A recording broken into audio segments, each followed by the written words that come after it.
Hello, and welcome to today's webinar, Learning on the Digital Quad, Mobile Technology for Student Success. My name is Dennis Pierce, and I'm the former Editor-in-Chief of eSchool Media. I'll be moderating today's event, which is sponsored by Campus Quad. Before we start, I just have a few logistical items to take care of. Today's event will be recorded, and within a few days you'll get an email message with a link to the archived webinar. You'll also be able to download a PDF of the presentation. If you have any questions for our speakers today, please feel free to type these into the Q&A box to the right of your screen and hit submit. When the presentations have concluded, I'll be leading a question and answer session with the speakers, and I'll do my best to get to as many of those questions as possible, so please don't be shy about submitting questions. We also have a chat function that can be launched by clicking the orange-brown icon at the bottom of your screen. You can use the chat feature to chat among yourselves or to contact the eSchool Media team if you're having a problem. But please use the question and answer panel to the right of your screen for questions for the presenters.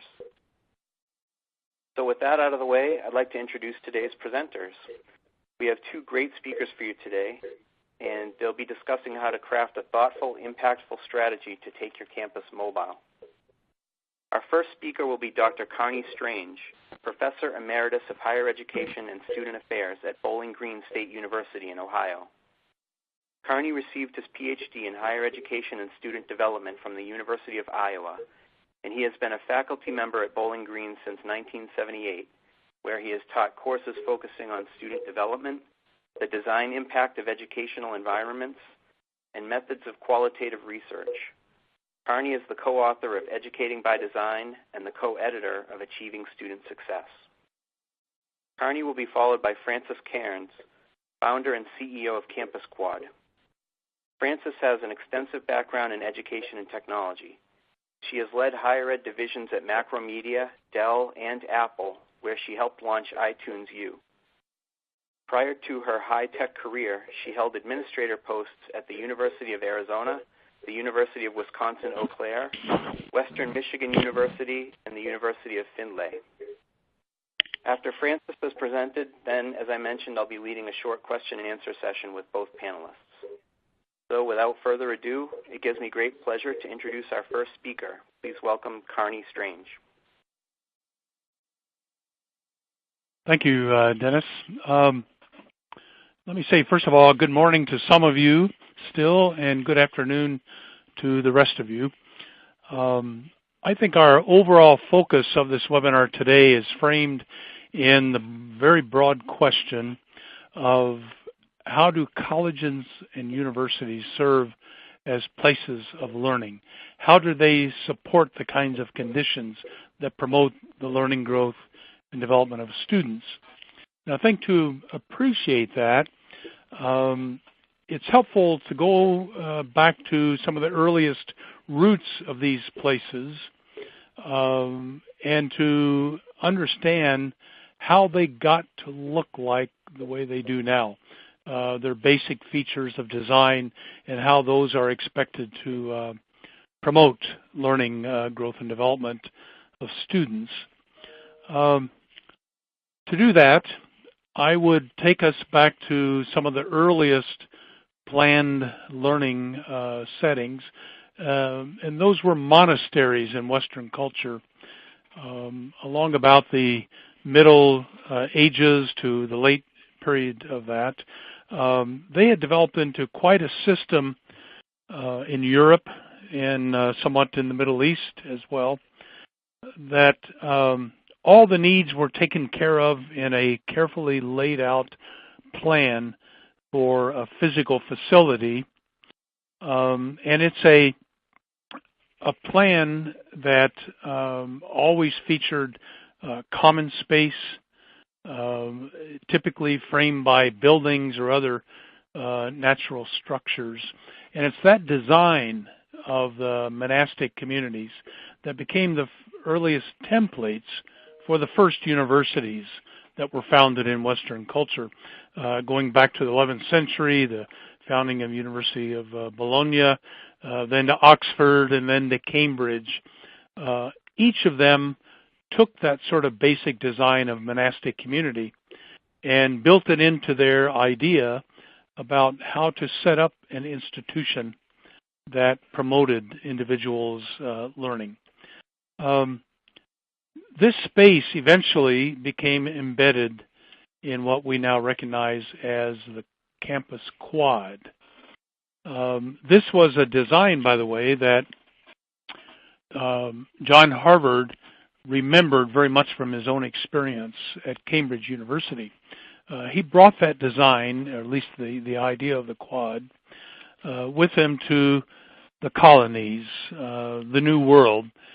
And when it came time to begin to think about establishing learning communities and institutions of learning in the New World, that was the design that he relied upon. It's an important design because it's what we call sociopital space. And sociopital space, as you can judge from the root word there, socio, it's space that promotes interaction of individuals with other individuals. And it's space, because of that promotion of interaction, that often results in the exchange of ideas. This design, by the way, was repeated again and again as our own country expanded from the east all the way to the west. And it's become somewhat of a signature feature of many campuses today. I think the significance of this type of space lies in its capacity to encourage and maintain this experience that we call community. Community is that condition or set of conditions that we often think of being essential for powerful learning to occur. This is a point that I want to emphasize here that others have certainly spoken about. Parker Palmer, the noted educator, talks about community as the need to become this central concept. And in fact, I would suggest that he would endorse that as a central concept in the ways we teach and learn. It's quite a contrast to some of our assumptions or presumptions about how learning takes place. We often think of learning as being an activity that each of us engages in as individuals, and to some extent, there is a certain amount of effort that each of us is expected to contribute if we're going to learn in the first place. But Parker Palmer talks about it as being a social activity at its heart. In fact, he says that the presumption that if we learn anything on our own, he identifies that, or at least calls that, a perverse distortion of how learning really takes place. It in fact takes place in community. And so that point, I think, and the necessity of community is facilitated by this very special design space that we call the campus quad. This is a point now that I've expounded on in a forthcoming book called Designing for Learning. This is a reiteration with updated material and sort of a projected look into the future of how do we go about designing these spaces called colleges and universities if learning and student success are our goals. And so I want to emphasize that as our point number one. The campus quad is a signature space in our institutions because it supports the powerful learning experiences for individuals who participate in them. Let me move on to talking a bit about this model that I am expounding on here. Community really is that point of confluence, I think, where purposes and people and various practices come together in such a way to include, secure, engage, and invite learners into full membership in what we recognize as a learning community. Parker Palmer again talks about community as perhaps that place where creative conflict, which he sees as necessary for learning, creative conflict is sustained and made possible by a network of caring. So both of those pieces, I think, are very necessary. Now, as the slide suggests here, this is a hierarchy of tasks that I think each institution intent on student learning needs to achieve. And so let me walk you through the model here briefly. The very first task all institutions must be able to resolve is two basic questions. And one is, do students feel like they belong? That's step number one. We must focus on creating a sense of welcoming. We must design environments, whether they be physical or otherwise, that include all students, no matter who they are. Quite frankly, students who do not feel welcome on our campus, they check out psychologically first, and then they become an attrition statistic soon thereafter. Learning never stands a chance if we aren't able to solve the first task of including and welcoming all students. Now, the second piece to that is securing students in the sense that who they are cannot place them at undue risk while they're in our institutions. Individuals who feel at risk, again, are at risk psychologically and perhaps even physically. As long as they are at risk, as long as they do not feel welcome, I think they continue to be a high-risk student. And they certainly aren't motivated to move to the second step, and that's engagement. Students who do feel welcome, who do feel secure, are much more motivated and inclined to take part in this learning setting through the act of engaging in their own learning. This is a point that has been well supported by at least 10 years of last 10 years of research by the NESE Center, simply promoting what has been at least proffered by educators for quite a few years, is that students must become involved, and that the degree of learning and the success that they experience is a function of their degree of involvement in learning.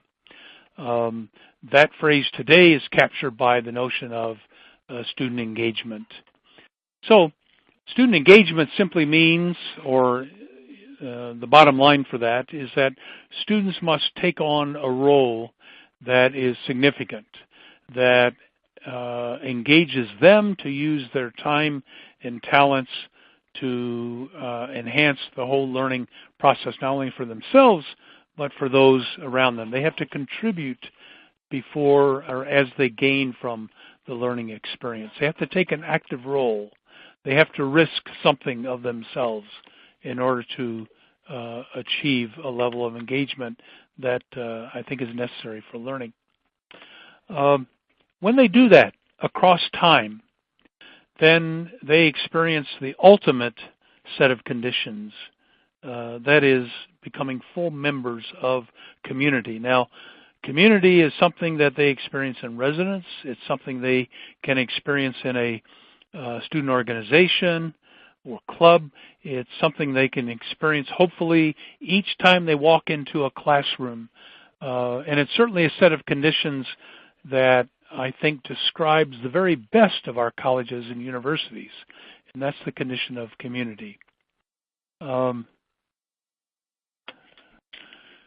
So, community is not something that automatically happens. It must, and it does happen as a result of students taking on a role, becoming engaged in the learning process, which itself happens as students learn that they are indeed welcome and that they are secure in our institutional environments. Each of these tasks then leads to the subsequent one, and the goal is to achieve then the kind of confluence of conditions that we would describe as learning community. Now, I believe the campus quad is not going to disappear in anytime soon from our college campuses. I think it will continue. The physical design and layout of the quad will continue to be a destination point for students. In fact, I would say the campus quad is the closest to any sacred space on most campuses when it comes to learning space. So that will continue. Obviously, what has changed and what will continue to evolve sooner rather than later is the manner in which students experience that campus quad. In this case, as I will soon turn this over to Francis Cairns to talk a little bit about the campus quad, the digital form.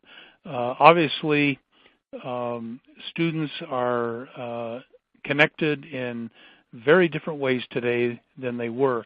Although the essence of their connection remains the same, they want to belong. They want to become engaged. They want to be part of the community. However, their access has moved beyond physical proxemics to now digital connections. And that sort of forms the basis of our next segment here in our webinar, is to how do we think differently about our campuses in embedding this new form, this new experience of community through the digital tools that are now available to us. And so with that, I turn back to Dennis, who will then move us forward to our second section on the digital quad. Thank you, Carney. Thanks, that's great. All right. I'd just like to remind participants that if you have a question for Carney, please type it into the Q&A box, and we'll get to that at the end of the presentations. So now I'm going to turn things over to our next speaker. Please welcome Campus Quad CEO Francis Cairns. Thank you so much, and thank you all for joining us today. And Carney, thank you for that really great primer. I was fortunate enough to have Carney as my professor when I was going to Bowling Green State University and getting my master's in college student personnel. So really great to share some time with you. And he's been very instrumental in helping us think through how Campus Quad can really be an impactful learning environment in a mobile sense. So kudos to you, Carney, for spending some time with us, and thank you. I also, too, am going to go over a lot of different things today, and so I'm going to encourage you to write questions as I go over things, because I'm sure I'm going to hopefully prompt some questions in your mind. I think when you think about institutional strategies, how do you go from this whole concept of a physical quad into a mobile quad, and what does that look like? And over the course of the last 3 years, and probably the 20-some plus years I've been working in higher education space, there's just a lot of complexity in a university. Whether it's a small university or large university, there's a lot of complexity. So anytime that you want to roll out a technology, you want to change something, it's more of a people issue that you have to deal with than a technology issue. So some of the big key learnings that I'm coming out of this is I can have great technology, but you really have to get people to adopt it. They have to really understand the value of what a mobile platform has to offer, beyond sort of, hey, I want to get on the bus and I want to know what the bus schedule is. It's really about how do you create a mobile college experience that really is as intimate and meaningful as the physical quad that you have, that represents your university. And so my first question to you as you think through your own strategies really is, when students get on your mobile experience today, whether you have one or you even think about your web experience, does it really truly define what the campus culture is about and what the university is really about? And can they meet you there, and can they find you there? And so towards that end, these are several of the practices that I've learned over the course of time to walk through institutional strategy for you to think about. And so when there are so many strategies and so many things to think about and so many technologies out there, especially point solutions. So if you're in student affairs, you may have a technology solution for career services. You may have a technology solution for multicultural, something else for international education. And if you're sitting in the chair of the VP for student affairs or the director of technology or the dean of a college, all of who we talk to on a regular basis, their pain is like, how do I unify all of this information? And how do I begin to think about a student engagement life cycle that actually is mobile? And why is that even important? And so before I even think about any institutional strategies, I always start with what's your goal? And the goal, in creating a mobile student engagement platform or environment is really to extend all the sort of learning touch points that you have in the campus into the mobile world. And so how do you take all that educational information, all those learning opportunities, and really extend them out to reach, hey, maybe you're reaching 10% of the population now with your web services or your appointments. With mobile, you can actually extend and reach 90% of the campus. So those are some of the goals that when we actually work with the universities to help them.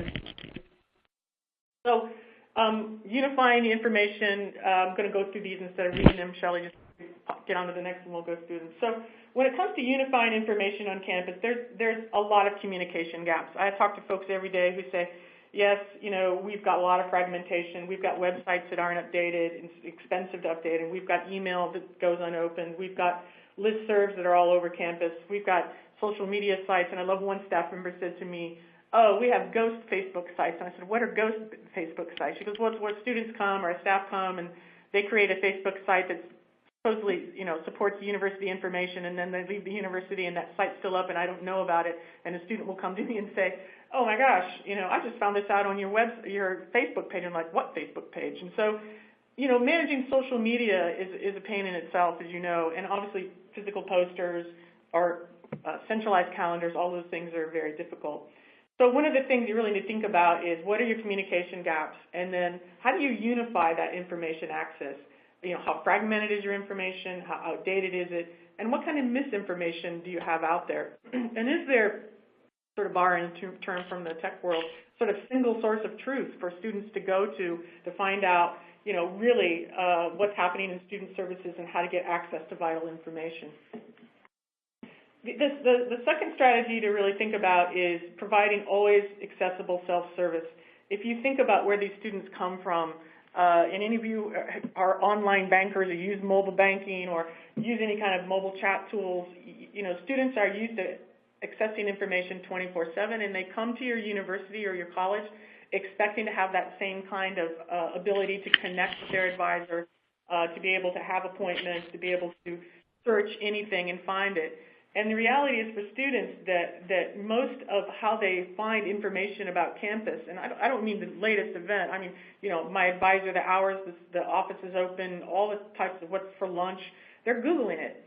The problem with Google is most of the data that Google gets is basically coming from your websites, and generally websites are not that updated. So search becomes a really primary important thing inside of any kind of product that's mobile, and you need to think about, do they have unified search? Is there a way for students easily to access directories, class information, event data, and how is that data that's spread across all different, by data I mean content, the university calendar, the Google calendars that are stuck down in a department. All these things are across, all this information is just spread across all over. And so one of the things you really have to work on is how to provide a unified search experience so students are able to get the services they need. If you spend the time to simplify the connection between students and campus information, you actually are really increasing the quality of the student experience overall. And I'll give you an example. When we first rolled at Stanford, we rolled out this platform 3 years ago thinking we'll be the digital bulletin board. But what we really found out was students don't like the digital bulletin board metaphor. What they really want is social media. And so we really revamped the app to go from making it super simple to search, find anything on the campus, to navigate to anything, as well as be able to connect to services. And when we first started at Stanford, we thought this would be just, wow, you can put some great, images out there and students will access events. What they really wanted was, how do I access the health center? How do I access the rec center? What's for lunch in this, where can I buy that? And so it became really obvious that extending out and providing services on a mobile basis were really important to university folks and students as well. The next principle is automate engagement. If you're out today and you're using technology, you're probably used to getting dinged with notifications and push notifications and reminders, and your phone's probably buzzing like mine is if you're an iPhone or an Android user. And students are really used to this, and they come to the university expecting that you'll give them those types of time management tools, and so they really want a consumerized experience. And the consumerized experience isn't, basically a web portal or a web version of your existing resources. It's basically, I want to attend this event, I want to save it to my calendar. Will you remind me what time I have to go there? Will you give me directions to there? Will you prompt me? And will you actually check me in automatically? Those are all the things that students look for when they think about mobile experiences. And so being able to, for students to easily distribute materials from a smartphone, see who's attending an event, accessing, being able to see how many people participated, or even understanding student satisfaction and sentiment. Those are all things that are really important. The other thing that I think is important is here and now learning, and this is something that Carney has been helping us think about, as well as actually students. We are at Bowdoin, and Bowdoin College in Maine is a fantastic school that really supports their students in incredible ways, and they've taken on the Bowdoin students initiative of launching Campus Quad there from their student government, along with the support from their CIO. And basically their big thing was, we want to centralize all the information. We want to be able to combine all these crazy university calendars and produce them in such a way that we can see them in real time and find out what's happening around me and what's happening nearby. And being able to have that information gives students the opportunity to jump out of their sort of normal spheres of influence and to try new things, which is really important overall. And then personalizing the student mobile experience. If you're at an Ohio State University, there's a lot. We were just talking to them the other day. There's a lot of students there. You're at Arizona State, a lot of information. How do you find your niche? How do you become a student who can contribute in those large communities? Where are the smaller pockets of communities that students can have? And so one of the things that we've done as part of our mobile experience is to really help personalize the experience for the student. That in using the phone as a number one way in which you can navigate the university, not a paper map, not a website, not orientation. Orientation comes and goes, and after that week's over, it's pretty much up to you to figure out how to get involved in the university. By personalizing the student experience and creating simplified ways or recommendation engines and other technologies that allow a student to get engaged and contribute as an individual from where they are, where either in their dorm room or in the cafeteria or in the student union or in the classroom. And so being able to tap into students' experience, which if you think about it, I have a 15-year-old son, and they, that generation and the students that are in your classes today, in the undergraduate, they're using that app. They're using the phone they're tapping it 115 times a day, and they're on it at least 8 hours a day. And you kind of have to ask yourself, how do I get into their 8-hour view? Like, how do I meet them there on the phone? And so being able to offer them personalized experiences that empowers them to create a sort of unified stream of information that's just focused around them becomes super, super critical. The last one, and probably the most important one, is really implementing with purpose and care. It's, I've rolled out a lot of technologies over my career. In fact, I remember rolling out an email to faculty for early on, and they were like, hated it, worst thing there ever was. And then I remembered like 2 years later, the email servers going down, and they hated us because the email servers didn't work. So there are some things that take time to adopt, and so really implementing with purpose and care. And that really starts with defining what success looks like for you. What is your goal? Are you going to extend career services? Are you extending wellness services? Are you making it simpler for a student to join a club and organization? What are the main goals of your program? And so what we do is we generally work with people, try to understand what pain they're trying to solve, what service they're trying to provide for a student, and then we apply real-time communication and technology tools to that to be able to incent student behavior and help them attend, have greater attendance at events. And we work with Stanford and the Cardinal Knights folks, alcohol education, which was super compelling. They started out with a listserv of 200 students, and were able to get 1,000 students following them on Campus Quad. and be able to, increase their attendance, be able to get pulling information back from students in real time about what they wanted to do. And their whole goal was to be able to say, look, on Friday or Thursday night, instead of going out to drink, you can actually go to a non-alcoholic event, and it'll be wildly fun and interesting. And so it shows you how real-time technologies that, create a following, being able to touch students in real time, communicate with them in a two-way conversation, all that becomes, super important. And we didn't try to roll to the entire campus.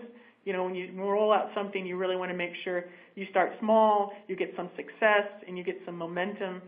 And generally what happens in universities when we roll out is we might start at the Career Center or the Wellness Center or Student Activities or in the CIO's office or the VP of Student Affairs or the Dean of College of Education. It doesn't matter. We just really focus on the area and the goals that you want to achieve. And then once you have success, it's very fascinating to watch how, we need a steering committee for this because now, this department wants to join and this department wants to join. And it's relatively easy within a semester, maybe even two, to get a large part of the campus on. And then the next slide is so how do you really think about moving from sort of these strategies into an actual execution? And I just mentioned some of that, sort of the tactics. And one of the things that we really think about when we go in there is how do you extend the reach of information, influence, and services? So with Campus Quad, we actually have a lot of tools and utilities inside of our toolbox of our technology to enable you to push information out easily, influence students, and get the educational materials in front of them more often, and actually be able to improve the quality of service overall.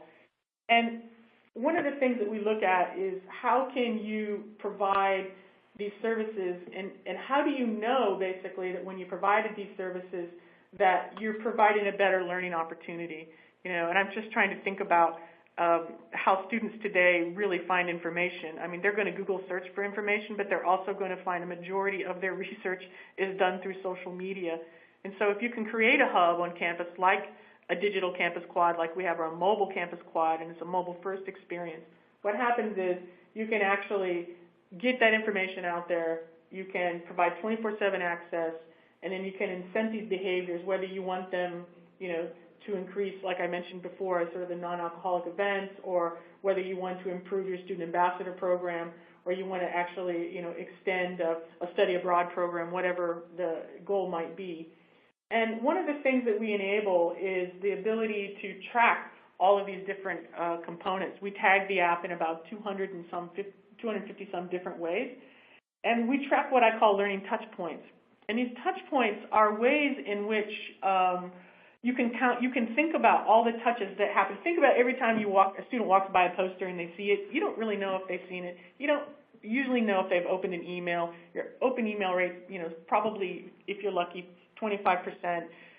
What we can able to say is, look, they saw this, they viewed it, they touched it, they tapped it, they sent it to a friend, they liked it, they commented on it.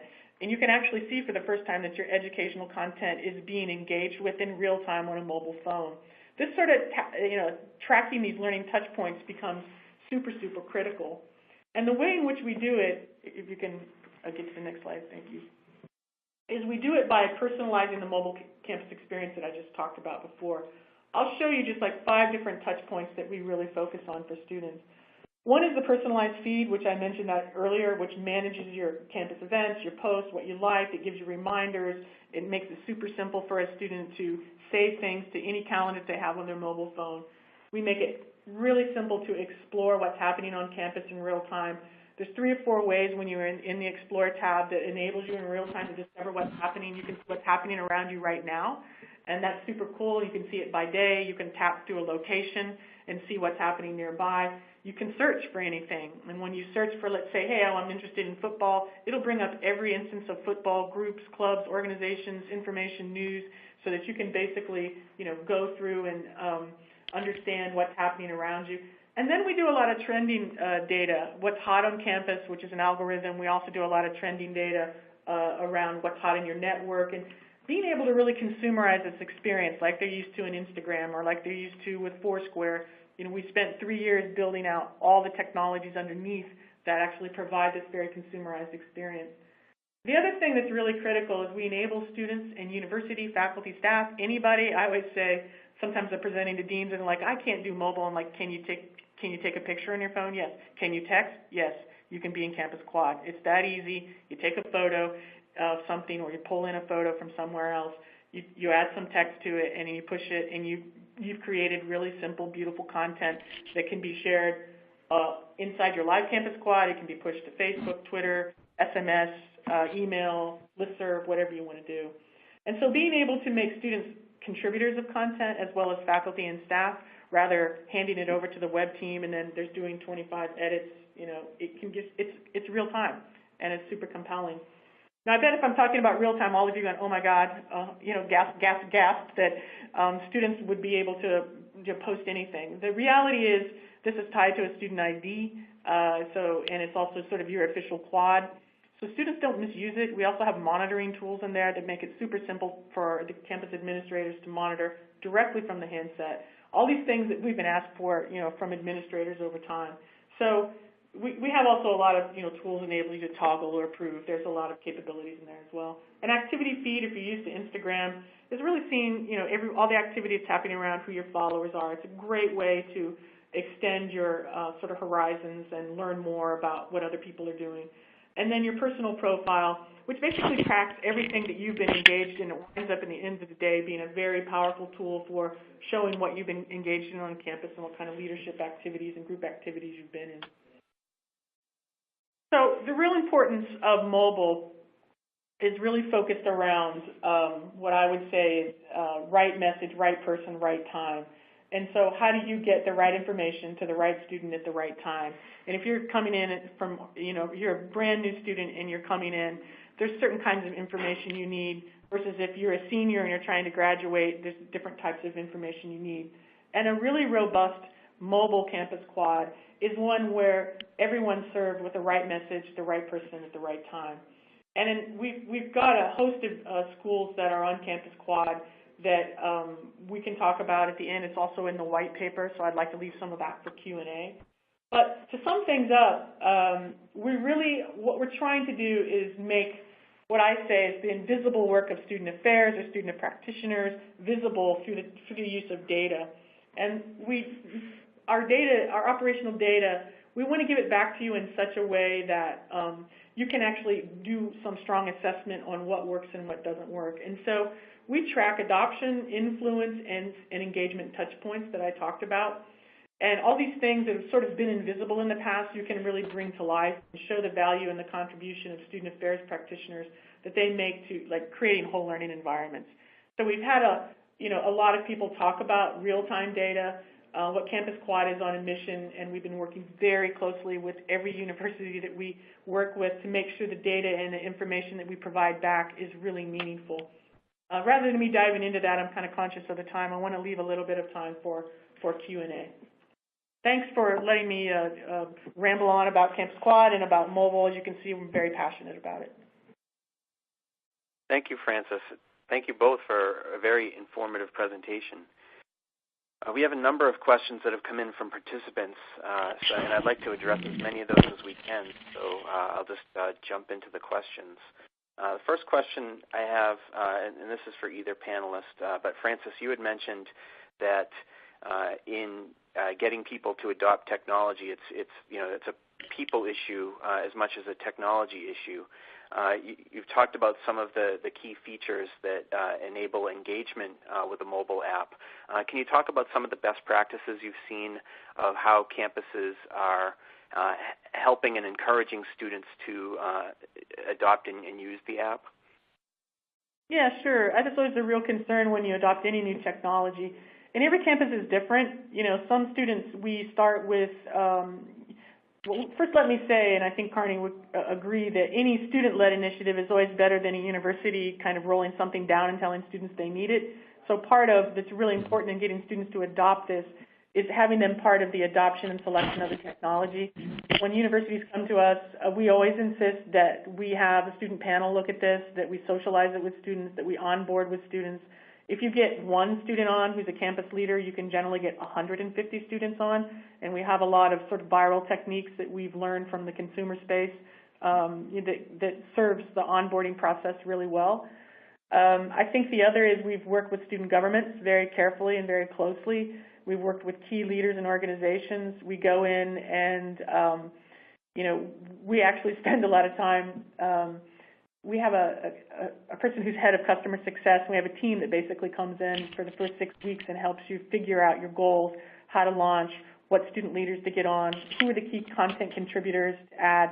And then it's very important also to have, a core group of staff who champion this, and it's very important to have a VP or someone at the high level champion this as well, so that you have a very consistent group of people that are listening to the needs of the student, listening to the needs of the staff, and adapting and training them as needed. And then I'll tell you honestly, with students, sometimes it's hardcore marketing that we have to do as well. We've found it very easy actually to get the students to download the app. What we found is really the deal breaker for them is if when they get in, the content's not good. So what we work on with you from the very beginning is integrating content from your existing data streams. So if you've got anything that we can pull that's already automated, we put in there news feeds, maps, everything's customizable. We put it into a real-time feed. We actually make it all beautiful. We pull in from Facebook, all the different types of data integration tools that we use so that the content's automated. And then we actually spend a lot of time helping them preload content from the division. So if you're going after the wellness center, we pick the 10 advisors from the wellness center that want to do the pilot. They actually put their content on there. They put their advisee meetings on there, and we start to get some success. I tell you what gets students more excited than just finding the information is being able to connect with the person on the other end. So finding folks that, advisors who are really comfortable in mobile media or willing to take the risk is an important part of it. And then we found out once you kind of get those two things done, it actually takes on a life of its own, and you have more demand than you probably know what to do with the people wanting to get onto the platform. I would add to that response. I would add to that response that one of the basic principles here or operational ideas is that anything of significance on a college campus that is successful in terms of learning must tap into a peer dynamic. And I think that sort of underlies Francis' comments as well, that you can't ignore that peer dynamic because that is what will either deter implementation or it will help it succeed. And I think that's a good place to start. Thanks. This is sort of a related or a follow-up question to that. One participant said that their institution works with a lot of adult learners, some of whom are scared of technology. Is there anything in particular that institutions can do when working with that population? Students coming from high school would sort of be digital natives, but for those who aren't, is there anything in particular that institutions can do? It's a great question. In fact, I was on a call yesterday with a college of education from a very large university whose the majority of its students are older and, as she said, allergic to technology. And we had a very serious conversation about it. And Carney, you can chime in here, with adult learners, it's really all about how pragmatic and utilitarian the technology is. And so finding ways in which at the very beginning you make sure it's not just an event that they're looking for. Maybe they're looking for registration tools. Maybe they're looking for ways to connect to somebody in their classroom to create a study group. Finding very, I would say, utilitarian, very tactical things that a person can do who's super busy that would be willing to use technology to do it. And also enabling it at the first orientation is super, super critical. And again, connecting, not just connecting to technology, but connecting to a person at the other end. The whole goal of any mobile technology is not to, push the access to human beings off, but it's to give greater connection to those. And so I would say those three things I found to be really important: the orientation, the ability to be very utility-driven with them, as well as connecting them to a human being really fast. And that's part of what we look at when we do implementations in especially professional schools where a lot of the people getting PhDs or masters, at Stanford, the graduate students don't come in with the same thing. The undergraduates have a different point of view, and you have to tailor your use of the technology towards that. I certainly wouldn't be tempted to overreact to that as well. From my knowledge of adult learners, and I've had many, many adult learners over the years teaching here at the university, is that that those feelings of anxiousness begin with driving into the parking lot to the first class. And, this is a learning space. This is an experience that for many, they have been absent from for a time. And so in some ways, they are sort of hypersensitive to new experiences, at least for a while. But I think they develop a comfort very quickly. I mean, hardly any of us can claim that we were never anxious the first time we picked up a piece of technology. I think it's sort of interesting to see how our strategies when implementing new technologies first were to teach people about the technology. Some companies, I can speak about Apple in particular, they decided a different strategy. They were going to teach technology about people. And I think the way in which our mobile technology has advanced, that certainly has become a case.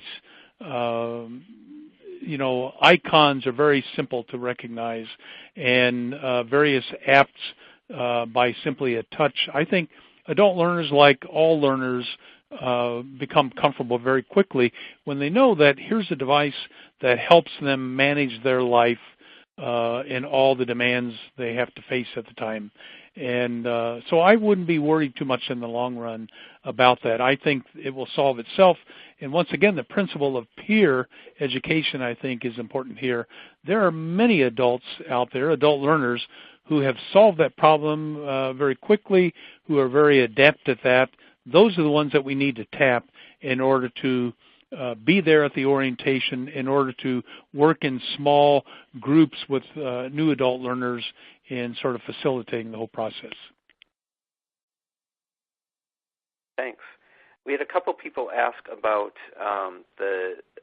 with all the, I guess this is kind of a two-part question. With all the many different platforms and devices that students have, how can institutions address that in their mobile strategy, and how do you address that in particular with Campus Quad?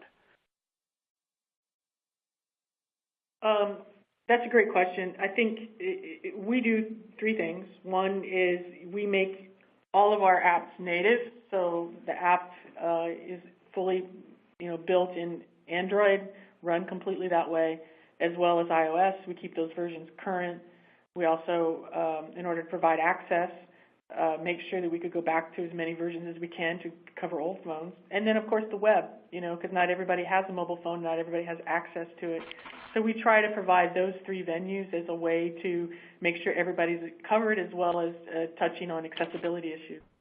And, we're still always trying to, I think our mobile experience is really great. We're not web-first people, we're mobile-first people. So we've been working with a lot of institutions recently to improve our web experience to make sure that it's on par with what folks want to have. And we've also had to sort of reach back, just to be honest, to add more web functionality, because a lot of the administrators aren't really as comfortable or aren't issued a mobile phone, by the university. So it's really important to be able to add that capability as well. And one more thing I would add is we also chose native applications instead of HTML5 because, one, the experience is so much better. But I ran a mobile company before this, and we worked for Mini Cooper and Williams-Sonoma, and you have to have a native app, and really, I think, to go fast and to give the students the kind of services that they're used to in the consumer space. Thanks. We had a participant ask that this is great from the assumption that students have smartphones, but in this person's experience at his institution, they have over 60% Hispanic, a lot of first-generation students, and some don't own a smartphone or tablet. So how do you reach those students? Well, do they have web access? Because I think that's really what you have to go. And if they don't have web access, then does the university provide it? or are they on a, on a phone that's not a smartphone? We haven't addressed that market, to be honest. I would love to. I'd love to figure out a solution for that. If there's somebody out there that wants to reach out to us to help us better serve a Hispanic community, I would be thrilled to have that conversation. I myself am a first-generation college student coming from Ohio, and my father built tires for a living, so I know what it's like to come to college in a disadvantaged way. So if there's people who want to contact us directly, let's do that. Okay. I don't think it's a small thing, is what I would say. You just sort of step over it. I think it's a big issue and it needs to be addressed. Mm-hmm. Somebody asked I also have looked at... I'm sorry, go ahead, Connie. Well, I also have looked at various recent studies in preparation for this book, both the Pew Foundation as well as the Pearson Learning Solutions. They're all very interested in this question because that's the growth market out there as well. And I think that's a moving target right now. That's changing very rapidly. Just over the last 10 years, it's been an incredible revolution of how many people have access to these kinds of devices. And so I see that as something that not only individuals will be able to resolve as we move forward, but I think institutions will recognize that this is worth an investment. They need to shore up the technology for learning because that's where it's going to happen through these kinds of devices. That's well. Yeah. Okay. Somebody asked about with all of this information being accessible, how do you make sure that it's secure? We actually take security very seriously. We encrypt. We're a SaaS platform, so we sit on top of Amazon, and we have a lot of security plugged into that. And we also encrypt everything from the phones, back and forth. So we actually have a very secure environment. We've had a lot of people come through universities and poke through it and be pretty impressed with what we have. So on the security side, I think it's pretty compelling. And, in terms of student data, if that's what you're all concerned about, I was just talking to a student government today, and they're all concerned about their data and their privacy. I think that's an issue as well that students, are concerned about. We do offer some anonymous settings that will be available in the fall for students who don't want to be tracked. So, public institutions especially, I think there's sensitivity to some of those things.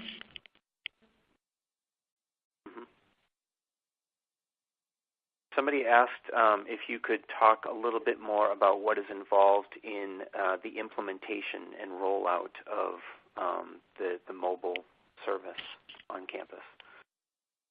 Sure. There's really 4 phases that we go through. The first phase is basically an assessment and goal setting phase, and we sit down and we decide, we generally recommend a pilot or some kind of, an initial testing of it so that people can get their heads around it.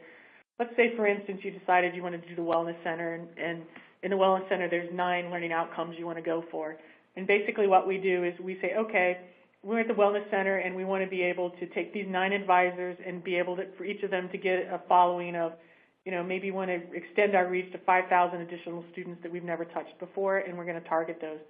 So then we sit down and we help you think that through, what kind of content needs to go in there, what kind of, from a user generated, what kind of the content the advisors need to put together, and then we actually spend time looking at your data integration issues. So do you have a calendar in a wellness center? Do you have a newsletter? Do you have a scheduling service? And then we have an engine we call NomNom, which is a data integration engine. It basically pulls information from a lot of disparate places and normalizes it for mobile consumption. So that's a service we look at, and if you need to implement that, we implement that. And so that's kind of the sort of assessment stage, and then there's the sort of loading up the content stage, which I just talked about. The third is an actual launch and marketing stage where we analyze everything in terms of how you bring together your right marketing people, the content, how you would actually touch and onboard your students, how do you get them to download. And then the fourth part is really looking at the data and the data analytics and making sure they're giving you the data points that you want back that are meaningful for you. Just similar back to the story that I was telling about, Cardinal Knights. They had a goal, they meet it. I was just on a call with another school, and she was, I went 500 in the first week. I said, that's a great first week goal. What's your semester goal? And it can't just be numbers. You have to really think through how is this going to provide a service that's meaningful to students. And so we actually also talked to you early on about your digital strategy. You know, there's different components to this. There's the sort of IT wing of this, and there's the sort of student affairs, student activities, student engagement side of it. And generally, we have to pull in different parts of the campus in order to do an integrated launch. So we actually walk through those stages over and over. And then after that, you have assigned to you a student or customer success advisor, a mobile expert. And then they can gladly have weekly meetings with you. We can do additional training. We can train the trainers. Sometimes you can go in and train all the RAs to use it. So we're going to do a residence life implementation. So, you know, we really have to look at, I've learned, boy, a large institution, I know this from working in large institutions and small institutions, you know, in Ohio State, Michigan, University of Michigan, University of Arizona is very different than a Bowdoin College, and we have to approach those differently. While some of the learning outcomes are the same, the approach has to be thoughtful for each institution. Mm-hmm. I hope that explains a little bit more. And if you have more questions, they can always contact us directly. I think there's in the white paper there's info contact for us, and be glad to set up a time to talk to anybody on one-to-one to better understand their concerns.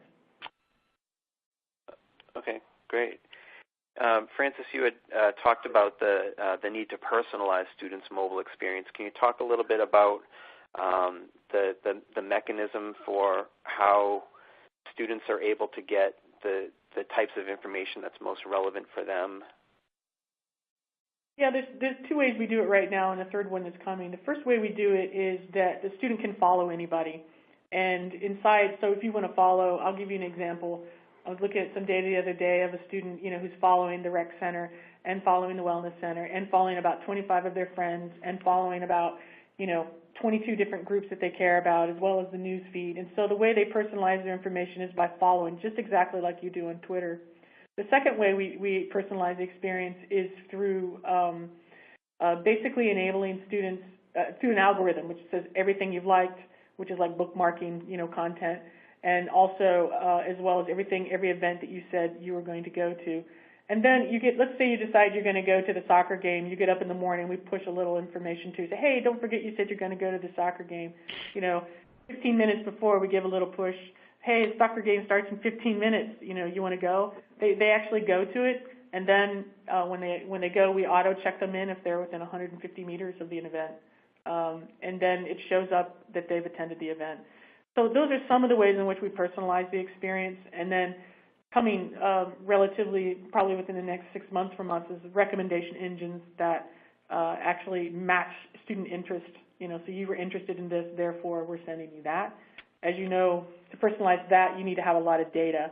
I think a lot of people claim that they can do recommendations, but it takes a lot of interesting data about that person in order to be able to offer them things that are really meaningful.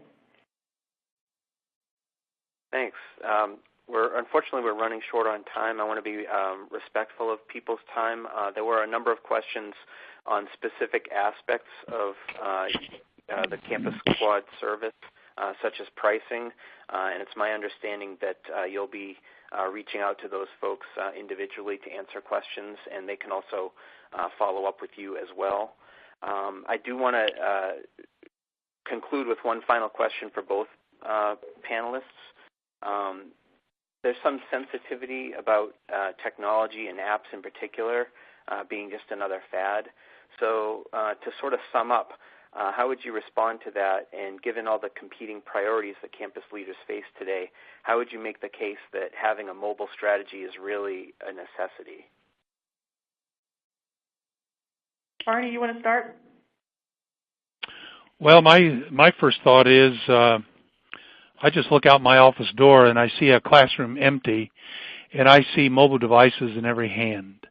So the point of that is that students are already in that world. And if we as educators are going to participate in that world and be effective in what we do, we have to recognize that. We have to join them where they are. I see it as, if this were just a fad, it would have disappeared a long time ago. It hasn't. In fact, it has evolved and it has deepened as time has moved on, as we've found new ways of using this technology to the benefit of all. Yeah, you're asking somebody who's a mobile specialist and mobile technologist and mobile learner, what's the value of mobile? So it's kind of like, wow, how do I express that? I think if you're thinking about how do you go to your vice president or how do you go to your president, I will say that presidents come to me and say, I need this because I need this to compete. Competing with, in the admissions process, students are dying in the prospective, arena to understand and get engaged in the university, and they want to do it on the mobile phone. If you're talking to anybody now, my son's 15 and he writes his papers on his mobile phone. So you have to think about where Gen Z is and where Gen Z is going and how to best serve them. So if you are a tuition-driven institution, it's almost critical that you get there. If you're not a tuition-driven institution and you're a state institution and you're looking at, funding and how you would manipulate these things around, actually, if you develop mobile services and you do it right, it's like banking services and other things. It actually lowers costs, gives people greater access. But the most critical thing that mobile will give you is the ability to stop counting noses as a way in which you go into a university and say, gee, the value of my program is that 10 people have attended it. No, what mobile does is say the value of my program is that I got 440,000 touches, in the last month of students who are interested in knowing more about my service. And now I can better serve them. And here's the data that shows that when a student gets mobile services, they persist, they get engaged easier. And you have to take it back down to the child or, the student who comes in or even the adult. There's the people who actually lead, which are about, 10% of the population. And then there's, the rest that are the lurkers and the followers. Mobile allows you to touch that other 90% and engage them. And so every piece of data shows that if you use mobile technologies, you're going to increase persistence, retention, and engagement. And really that's the goal of why we started Campus Quad.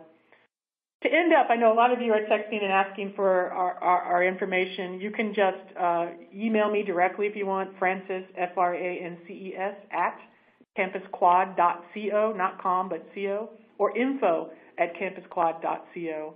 So I'm putting that out there because I can see them pouring in, and we definitely would love to talk to you. It's an exciting time in the company and as well as the market as a whole, about being able to really transform and change students' experiences, and that's the passion that we bring to you. Great. Thank you both so much. This is really terrific. I'd like to thank both panelists again, Carney Strange and Frances Cairns, and thank Campus Quad for its support of this event, and also thank everyone in the audience for participating as well. As a reminder, you should be looking for an email in the next few days with a link to this presentation, and be sure to take advantage of the certificate of attendance option for possible professional development credit as well. So thank you, everybody, for attending, and have a great day. Thank you, Dennis. Thank you.